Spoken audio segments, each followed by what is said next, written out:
name is Paul Guinan. I'm the creator of Boilerplate, a Victorian robot that has adventures about 100 years ago or so. And you guys have been doing, how long have you guys been doing Artist Alley for? We are veterans of the business. We've been doing Artist Alley almost 20 years now, and it certainly has changed since we started. It used to be a lot larger and less populated.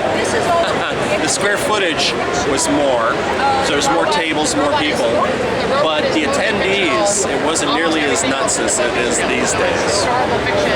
So, I mean, a lot of this is, what do you think is in a way, Comic-Con has grown a lot, and is this the influx of Hollywood? One of the reasons that Comic-Con exploded the way it did is because Hollywood, which is just a few hours drive down I-5, I guess it is, Hollywood came in realizing that they had a captive audience here that they could market to for their big summer blockbuster movies. So they started buying booths and bringing in props from those movies. So in the last couple of years, you would have seen a Batmobile or a horse or Odin's throne, things like that, large-scale props and costumes and creatures and things like that. And it's been a mixed blessing because it's brought a lot more attention from mainstream to this show, which is great, but it has made things a little bit more difficult for attendees because now a lot of Hollywood and gaming industry folks will now not only take up the square footage in the hall, but also the hotel rooms and rent out places that normally you would have a party at, and now I can't throw the party at this place because these people have rented it. So it's kind of a mixed thing. I wouldn't say that it's a bad thing. I wouldn't say it's a good thing. It's like life itself. It's both. You said that you get approached by a lot of Hollywood people. Yes, over the years we've been approached by Hollywood people often. We had a series that we used to do back in the day called Heartbreakers, which is, as far as I know, the first female action hero comic as opposed to a costume superheroine character.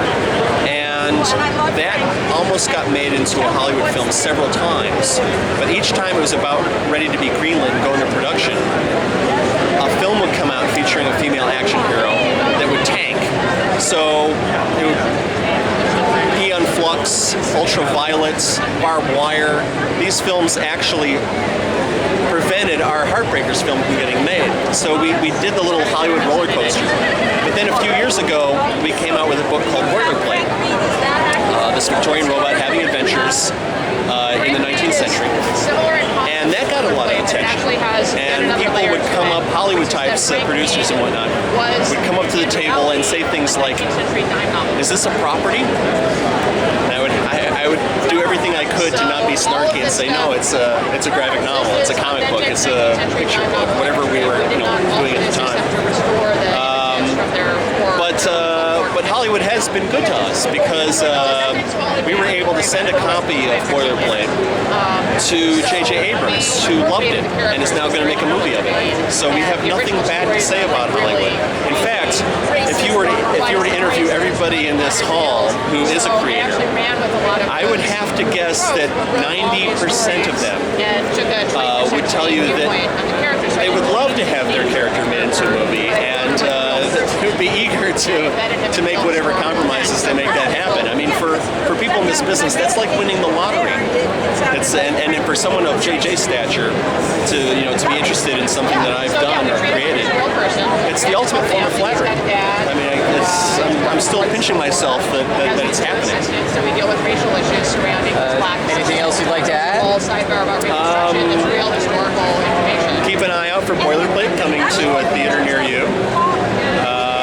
We hope to now have the opportunity to start doing projects that can be pitched not just to a comic book publisher, but can be pitched to a TV network or a movie studio. And that's a big deal for me because I originally studied film and video before I got into comics. The reason I even got into comics is because I'm so ancient that when I was a film student, I was working with 16mm film, analog film, which is tremendously expensive.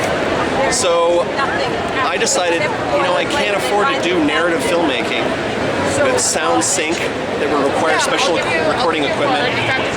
So instead, because I have some illustration skill, I'll make my movies on paper. So now I feel like I've come full circle, where I'm now in a position where I can start to think about using my concepts and ideas in cinema, in television, instead of just comics. Although because I grew up on comics, it's kind of my first love, so I don't think I'll ever fully abandon it. But it's just nice to have options. More insight into kind of what we're trying to